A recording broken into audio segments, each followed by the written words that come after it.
Noah, and my life in Miami was a dream until my marriage to Emma shattered. Our love turned cold, her desires dominating our bedroom, leaving mine ignored. I begged for change, but she dared me to stray. Depressed and directionless, she refused a family, chasing wealth instead. I got her a job with Julian Reed, a real estate tycoon, hoping it'd save her. It didn't. She thrived but grew distant, her late nights fueling my suspicions. One night, I found emails, explicit proof of her affair with Julian. I confronted her, walked out, and never looked back. Her lies piled up, claiming I betrayed her, but the truth was uglier. I uncovered another betrayal, lunches with her ex, Ryan. I turned his guilt into a deal, but the pain lingered. Julian's empire crumbled after my tip to the IRS. Emma's now a counselor, facing infidelity's wreckage daily. I rebuilt my life, found Mia, and our daughter, Lily. Miami taught me love's a gamble. I lost once, but I'm winning now. My scars tell a story of betrayal, redemption, and a horizon I claimed as mine. I'm 32 now, staring into the rearview mirror of a life that feels like it's been shattered and rebuilt with jagged edges. My name is Noah, and this is the story of how my marriage to Emma, my wife of 4 years, unraveled in the sun-soaked, shadow-laced sprawl of Miami, a city where dreams glitter but secrets fester. What began as a love story twisted into a labyrinth of betrayal, and what followed was a long, winding journey of reckoning, rebuilding, and rediscovering who I am.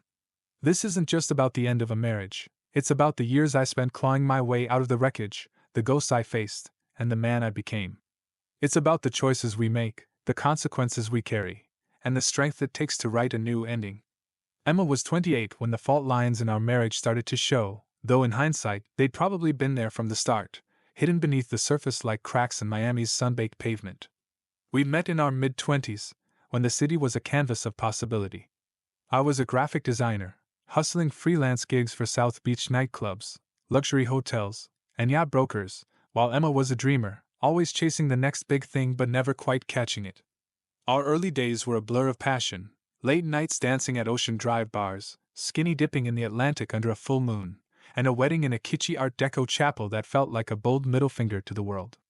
But 4 years in, the fire had dwindled, and our bedroom became a war zone. Sex wasn't about us anymore, it was about her. Every encounter was a 40-minute ritual, choreographed to her exact specifications, with no space for my desires. Spontaneity was gone, replaced by a script I grew to despise. I'd lie there afterward, staring at the ceiling fan spinning lazily, feeling like a hired hand in her performance. I tried to talk to her, pouring out my frustration in late-night conversations that went nowhere. "If you're not getting what you need at home," she'd say with a shrug, "you'll find it somewhere else." Her words cut deep, not just for their indifference but for the way they seemed to dare me to betray her. I didn't want to cross that line, so I retreated. It was easier to take care of myself than to keep begging for something she wouldn't give. Months dragged on like this, a slow erosion of intimacy that left me hollow. Outside the bedroom, Emma was adrift. She'd spend days cocooned in our Coconut Grove apartment, buried under sheets, sleeping until the sun dipped over Biscayne Bay. Depression clung to her like the city's humidity, and she had no direction, no career, no goals, just a vague fantasy of striking it rich. We'd talk about starting a family, something I'd always dreamed of, but she'd shut it down. "I need a career first," she'd say, though she made no move to find one. It was a loop of excuses, and I was trapped in it, trying to pull her out while losing pieces of myself. I'd come home from long days designing club flyers or yacht brochures, exhausted, only to find her still in bed, the dishes piled up, the air thick with her inertia. Desperate to break the cycle, I leaned on a family connection. My uncle and cousin worked for a real estate empire in Miami, a firm owned by 3 brothers who'd turned swampy lots into multi-million-dollar properties. The Reed brothers, Julian, Caleb, and Marcus, were Miami royalty, their names synonymous with wealth and excess. Emma, who'd always fantasized about a life of private jets and waterfront mansions, lit up when I mentioned an opening at their firm. I called in a favor, and soon Emma was hired as a personal assistant to Julian Reed, the eldest brother, a man whose charm was as polished as his glass-walled office overlooking the bay.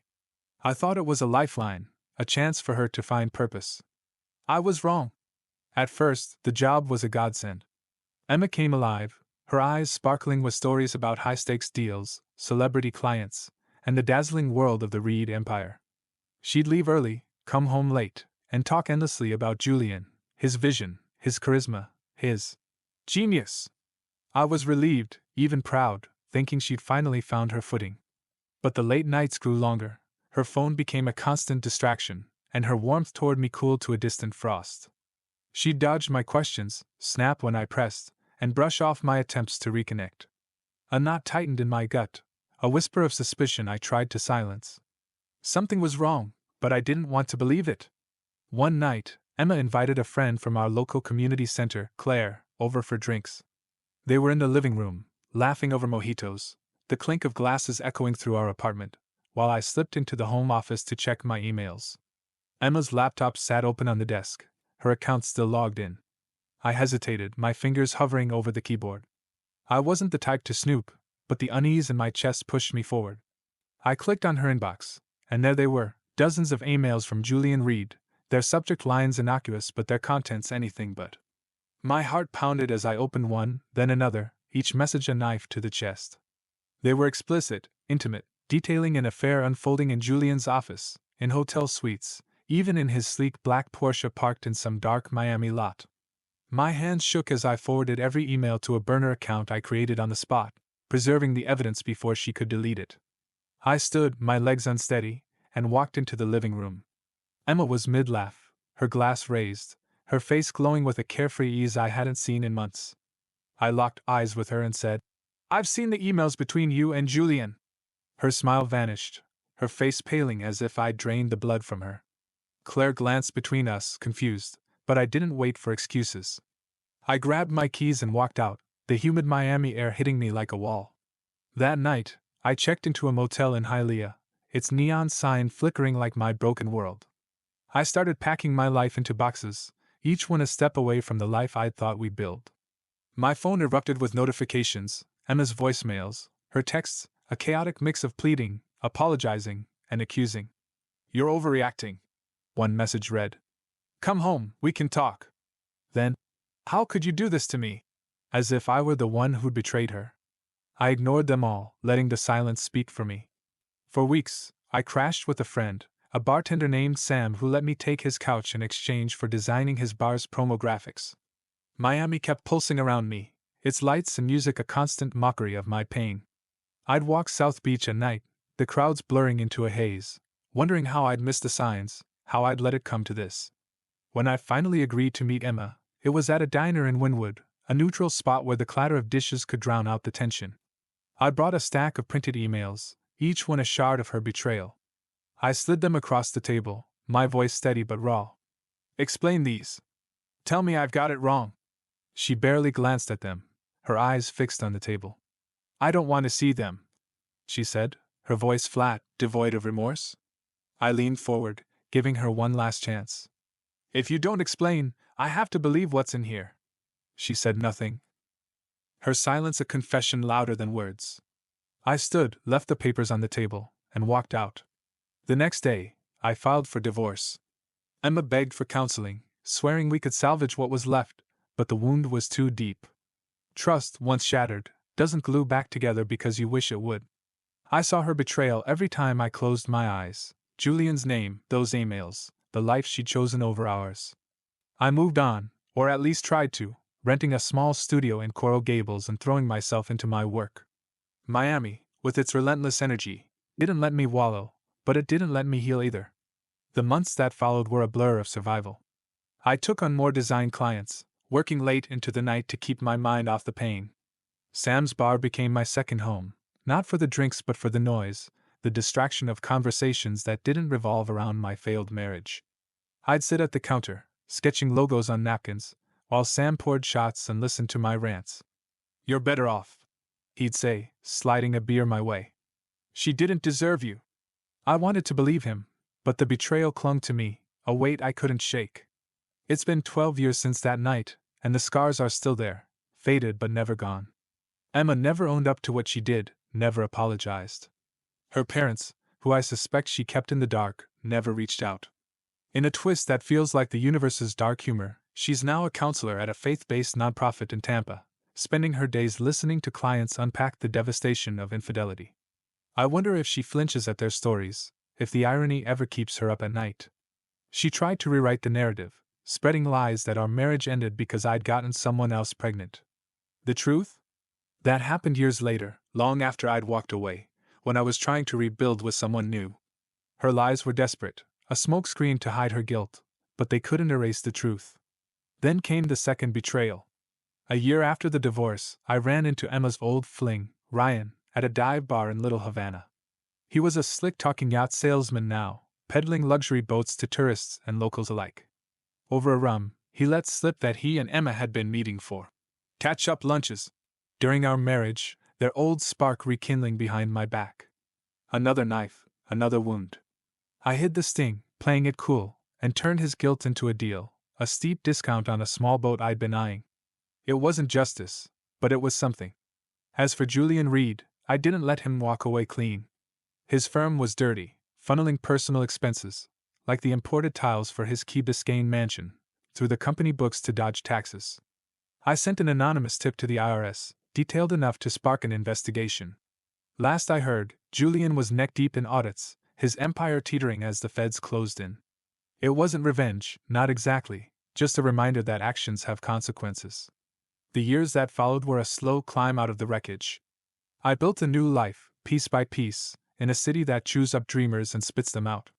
My design business grew, landing me contracts with bigger hotels, restaurants, and even a few tech startups moving into Miami.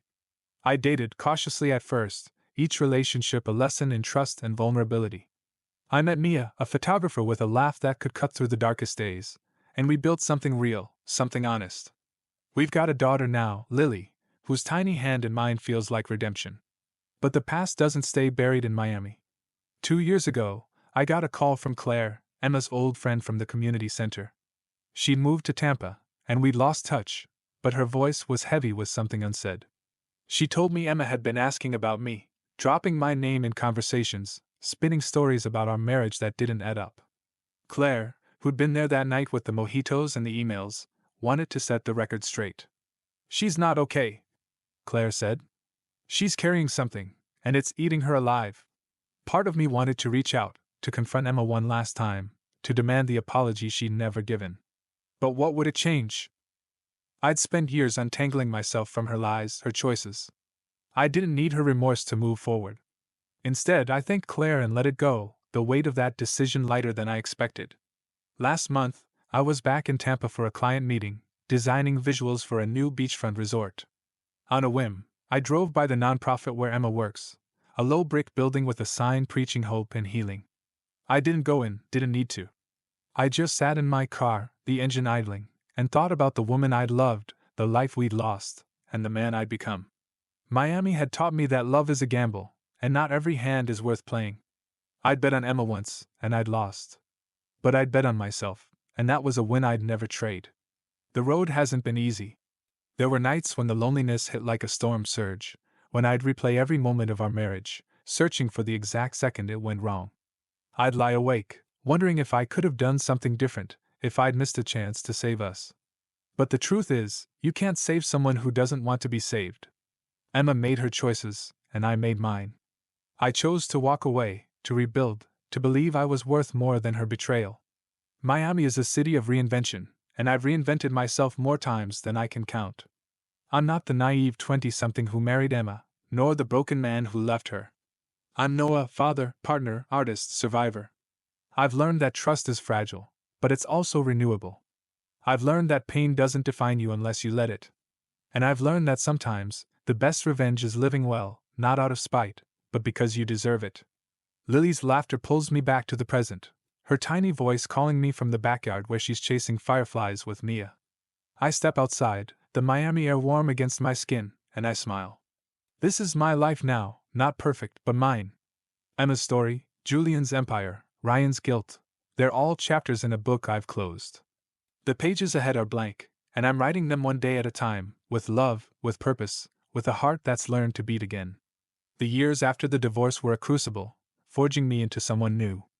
I threw myself into my work, taking on projects that pushed my limits. I designed murals for Wynwood's art scene, branding for Miami's burgeoning tech hub, and even a campaign for a cruise line that sailed from Port Miami. The hustle kept me sane, gave me purpose when the nights felt too quiet. But the loneliness lingered, a shadow that followed me through Miami's crowded streets. Sam, my bartender friend, became my anchor. His bar in Little Havana was a refuge, a place where I could sketch, vent, or just listen to the hum of life around me. "You're gonna be fine," he'd say, pouring me a coffee instead of a drink when I looked too rough. "You're already halfway there." I didn't always believe him, but his words were a lifeline, pulling me through the darkest days.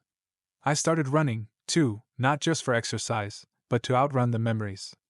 I'd jog along the boardwalk at sunrise, the ocean stretching out like a promise of something better. Each step was a small rebellion against the pain, a way to reclaim my body, my mind, my life.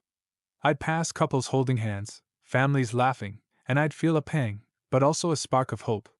If they could build something, maybe I could too. Dating was harder. My first attempts were clumsy, marked by awkward silences and the ghost of Emma's betrayal. I'd flinch when a date reached for my hand, second guess every kind word. But I kept trying, learning to let people in. There was Sophia, a chef who taught me how to make empanadas and laughed at my terrible knife skills. We didn't last, but she reminded me I could feel something again. Then came Rachel, a marine biologist who loved diving in the Keys. She showed me the underwater world, coral reefs glowing in the sunlight, but our lives pulled us in different directions. Each relationship, even the ones that didn't stick, was a step toward healing. Meeting Mia was different. She walked into my life at a gallery opening in Wynwood, her camera slung over her shoulder, her eyes catching the light like sea glass. We talked for hours about art, music, the way Miami feels like a fever dream. She saw the world through her lens, capturing moments I'd overlooked, and she saw me too, not the broken pieces, but the man I was becoming. We took it slow, building something solid. When Lily was born, 3 years ago, I felt a love I didn't know was possible. Holding her, I knew I'd do anything to protect her, to give her the stability I'd lost. But Miami has a way of pulling the past back into focus. A year ago, I ran into Ryan again, Emma's old fling, at a boat show in Coconut Grove. He was still selling yachts, still losing charm, but there was a nervous edge to him now. He brought up Emma unprompted, saying she'd reached out to him recently, asking if he'd seen me. "She's stuck, man," he said, avoiding my eyes. "Keeps talking about the past." I didn't bite, didn't want to. But his words stirred something, a mix of pity and closure. Emma was still tethered to our story, while I'd moved on. Then there was Claire's call, 2 years back, the one that almost pulled me back in. After she told me about Emma's lies, I spent days wrestling with the urge to confront her. I even drafted an email, my fingers hovering over the send button. But I deleted it. Emma's guilt was her burden, not mine. I'd spent too long carrying it for her. The IRS investigation into Julian Reed's firm made headlines last year. His face was plastered across local news, the once untouchable mogul now dodging reporters outside a courthouse. I didn't gloat, didn't need to. His downfall was his own doing, a house of cards collapsing under its own weight. I heard through the grapevine that Emma had left the firm before the scandal broke, but I didn't care enough to confirm it. She was a stranger now, a chapter closed. Lily's starting preschool soon, and Mia's planning a new exhibit, her photos of Miami's hidden corners drawing buzz. I'm working on a project for a boutique hotel in South Beach, my biggest yet, and I've started painting again, something I hadn't done since college. The canvases are raw, messy, full of the colors of this city, turquoise, coral, gold. They're not perfect. They're mine, just like this life I've built. Last week, I took Lily to the beach at sunrise. She ran toward the waves, her laughter louder than the gulls, and I watched her, my heart full. Mia joined us, her hands slipping into mine, and for a moment, the world felt complete. The past, Emma, Julian, Ryan, faded into the background, just noise against the rhythm of the ocean. Miami taught me that love is a risk, a roll of the dice in a city that never plays fair. I gambled on Emma, and I lost. But I gambled on myself, on Mia, on Lily, and I won. The scars are still there, but they're part of the map that brought me here. I'm Noah, and this is my story, not just of betrayal, but of redemption, of finding a horizon worth chasing, and of a life that's finally, fiercely, mine.